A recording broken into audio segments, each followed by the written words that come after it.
Hello, I'm Roy Whiffin, and before I start, I apologise for the voice.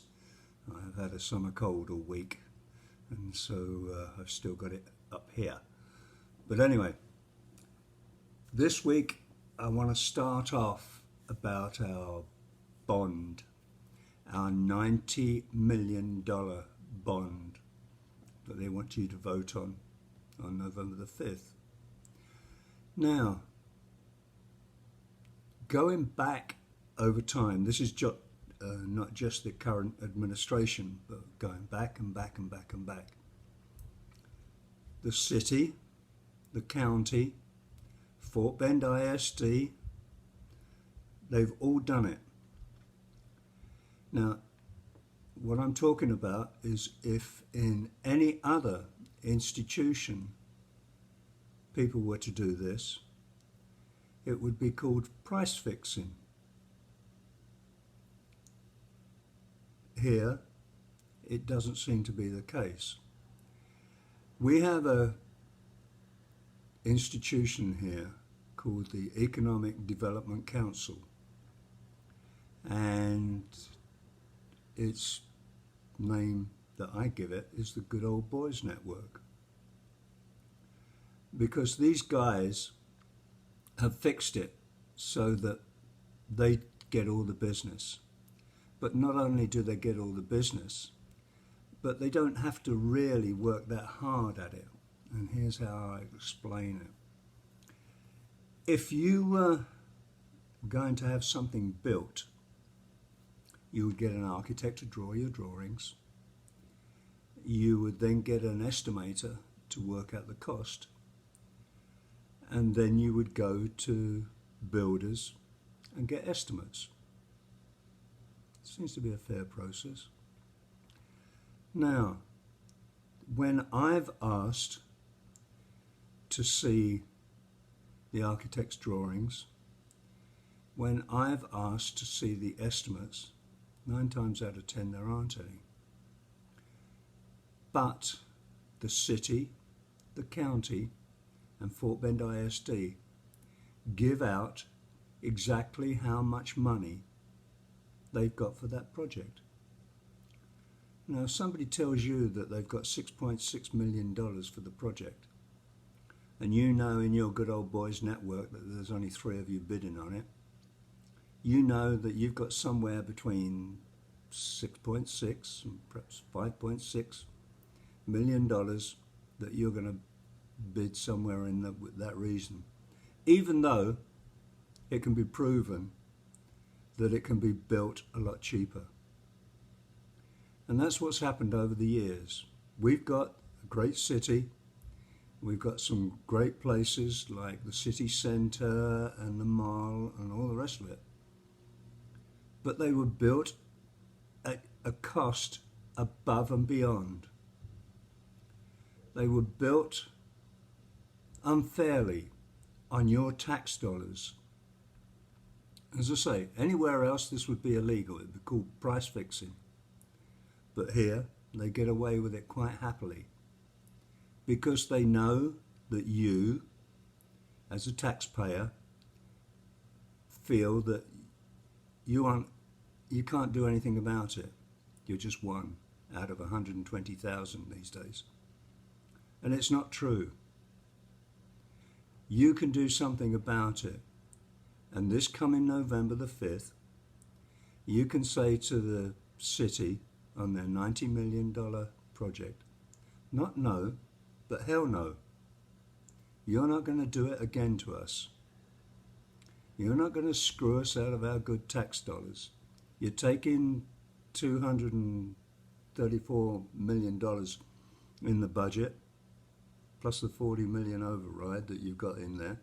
You're not going to take another $90 million out of it. You prove to us. The other thing is that they put it into 4 categories. And yet, if you look at it, there's over a dozen different things there that they want to do. Now, why can't you, as a taxpayer, as somebody that gives them the money, say, list me each individual item and then I'll tell you which ones to do. You know, it's like I've gone on before about the roundabout. $1.2 million for a roundabout. They want $100,000 just to look at the project. Now, I can put a compass in and I can draw a circle any size you want, and I'll charge you $5 for it. They want to do the same thing, basically, but they want to charge you $100,000 for it. They say, oh, no, we've got to change the corners in the roads and all the rest of it.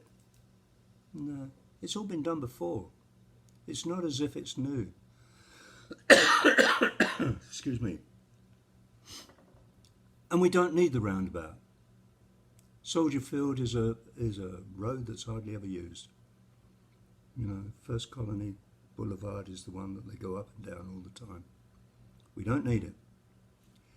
Now, then again, with the doggy hotel, the animal shelter, as I say, it's built like a hotel, or the drawings are. Excuse me, again. And also, when you look at the facts and figures of this particular organisation, they aren't very good. The national average for euthanasia on animals is between 0.5 and 5%. 4 years ago, this animal shelter were killing 67% of intakes. They're still on average, 4 years later, killing 47% of intakes. Now, if you're killing that many, why do you need a huge doggy hotel? There's something screaming out there that's very, very wrong. Very wrong. It doesn't make any sense. And then, as I said, going to something else on the bond, Montclair, a dead-end road. Here we go again. A dead-end road. The only thing it services is the people there over 50 years. I've lived in Sugar Creek for 30 years, so I know it very well. It puddles up to about 5 inches, and yet they want to spend $8.8 million on a drainage system for it. That's about $160,000 a house. Once again, total waste of money. Your money. That's what's happening. And that's why I'm saying over the next few weeks, I'm going to pull this apart and give you facts and figures so that when you go to vote, you say not no, but hell no. You can also try contacting Herr Zimmerman, the mayor. I, from time to time, have emailed his office number in the hope of getting a response. I have never got a response. The only response I ever got was from a previous councillor. You know, they tell you that they keep in touch with their people. It's the biggest load of BS you'll ever come across. And now we've got bond meetings coming up around for the 4 areas. And one of the gentlemen, Kamani, has decided that he doesn't want to meet you for Area 2. Oh, I haven't got time. I'll do it virtually. You know, screw you. Now that I'm councillor, I haven't got to care about what you want, what you need, and all the rest of it. The other 3 are actually going to have town hall meetings where you can stand up and actually have a conversation. You think you're going to have a decent conversation on a virtual deal on Facebook? Think again. Anyway, that's it for this week. With God's blessing, and get rid of this cold. I'll talk to you next week.